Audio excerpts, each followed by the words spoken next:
Bismillahirrahmanirrahim. Assalamualaikum warahmatullahi wabarakatuh. Waalaikumsalam warahmatullahi wabarakatuh. Innal hamdalillah nahmaduhu wa nasta'inuhu wa nastaghfiruh wa na'udzu billahi min shururi anfusina wa sayyiati a'malina. May yahdihillahu fala mudilla lahu wa may yudlilhu fala hadiya lahu. Ashhadu an la ilaha illallah wahdahu la syarika lah wa ashhadu anna Muhammadan abduhu wa rasuluh. Allahumma shalli wa sallim ala sayyidina Muhammadin wa ala alihi wa ashabihi ajma'in. Allahumma ahsin akibatana fil umuri kulliha wa ajirna min khizyi dunya wa adzabil akhirah. Rabbi shrah li sudurana wa yassir bihi umurana wahlul 'uqdatam min lisanina yafqahu aqwalana. Ya ayyuhalladzina amanu taqullaha haqqa tuqatih wa la tamutunna illa wa antum muslimun. Shadaqallahul azim. Yang sering saya bilang itu berkah adalah subutul khairi al-ilahi fi syai'in. Berkah itu adalah terus menerusnya kebaikan yang kita rasakan yang Allah berikan kepada kita. Itu berkah. Beda dengan berkat. Kalau berkah ada kenduri pulangnya neteng, itu berkah. Kalau berkah itu kebaikan yang Allah berikan. Yang duduk di sini nih semuanya berkah kesehatannya. Tapi kalau hilang satu berkahnya belum tentu duduk di sini.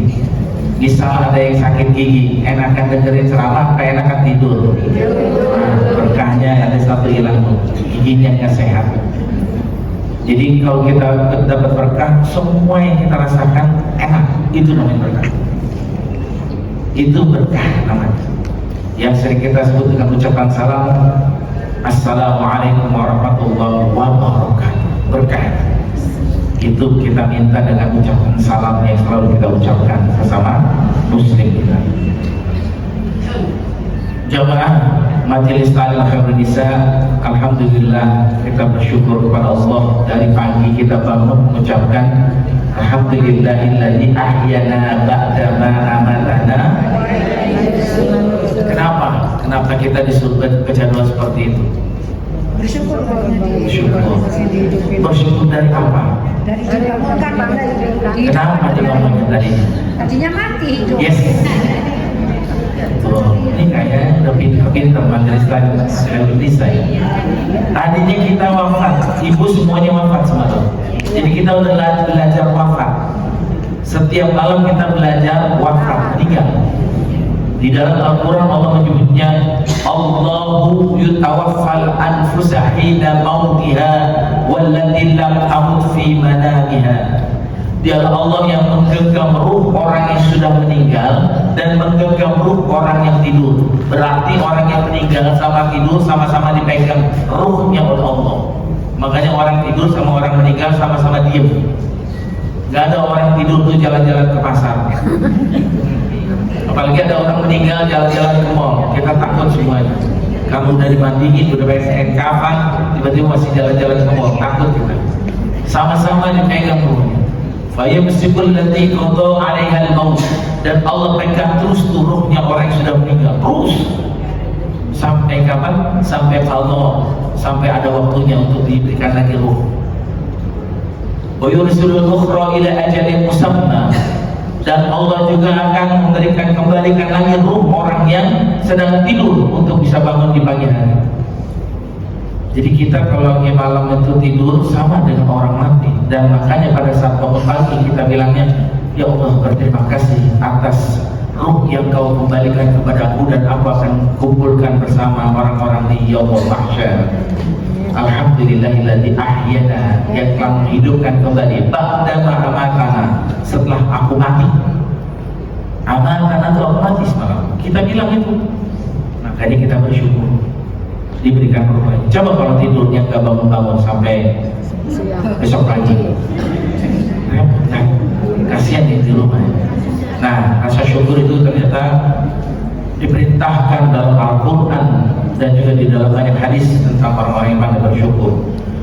Salawat dan salam Allah kita sampaikan kepada Nabi kita Muhammad Sallallahu Alaihi Wasallam. Ibu semuanya pengen menjadi umat Nabi Muhammad yang akan mendapatkan syafaat, tapi bukan syafaatul uzma. Kadang-kadang kita sering mendengar syafaatul uzma. Syafaatul uzma itu bukan untuk saya, bukan untuk kita. Syafaatul uzma itu diberikan untuk umat Nabi Muhammad yang berdosa besar. Kalau kita cukup minta syafaatnya Allah, syafaatnya Nabi. Tapi kalau udah disebut dengan syafaatul uzma, Rasulullah tidak mau ada umatnya yang berdosa besar masuk ke dalam neraka. Dia diusahakan oleh Rasul untuk mendapatkan pertolongan yang besar. Uzma itu besar. Pertolongan yang paling besar yang Nabi akan berikan kepada umat Islam yang berdosa, gak pernah sholat, gak pernah puasa Ramadan, gak pernah berinfak sedekah dan gak pernah berbuat baik dengan orang sesama manusia, dan yang adanya perbuatannya dosa melulu. Udah meninggalkan yang wajib, melakukan perbuatan dosa. Ini dosanya besar. Yang bisa menolong dia adalah syafaatul uzma. Kalau ibu dan saya, ya mintanya syafaatnya yang sering kita lakukan karena kita malas sholatnya, tapi masih sholat, ya kan? Kita mungkin berbuat baiknya masih sedikit, nah kita minta syafaatnya aja. Tapi ketika ada umat Nabi Muhammad yang melakukan dosa besar, disitulah peran syafaatul uzma untuk orang-orang yang mendapatkan pertolongan atas izin Allah kepada Nabi kita Muhammad Sallallahu Alaihi Wasallam. Mudah-mudahan kita termasuk orang yang akan mendapatkan perhatian dan kasih sayang serta pertolongan dari Nabi kita Muhammad Sallallahu Alaihi Wasallam melalui syafaatnya. Amin ya rabbal alamin. Bapak Ibu yang dirahmati Allah Subhanahu wa taala, izinkan saya pada pagi hari siang hari ini menyampaikan materi yang 3 bulan lalu di Masjid Al-Ikhlas belum selesai. Dan saya tandai materi. Kalau masih ada waktu, saya baca buku Durratun Nashih. Ini buku saya sadar adalah buku yang juga tidak banyak para ulama ahli hadis menyatakan hadisnya banyak yang sahih. Saya tahu, tapi kalau untuk di Fadhailil A'mal saya pakai bicara tentang sholat. Jadi ini tentang sholat, di sini tentang sholat. Baik, Bapak Ibu yang dirahmati Allah Subhanahu wa taala, 10 keutamaan sholat. 5 sudah saya bahas. Kalau punya catatan ada di Masjid Al-Ikhlas 3 bulan yang lalu. Saya berkhusus yang ke-6. Gitu kan? Yang ke-6-nya disebut di sini adalah wa miftahus sama. Sholat itu yang kita kerjakan 5 waktu, dan bahkan di bulan Rajab ini ada peristiwa besar ya, peristiwa Isra dan tahu kan ceritanya. Sebelum saya masuk ke sini lagi malah saya flashback ke belakang.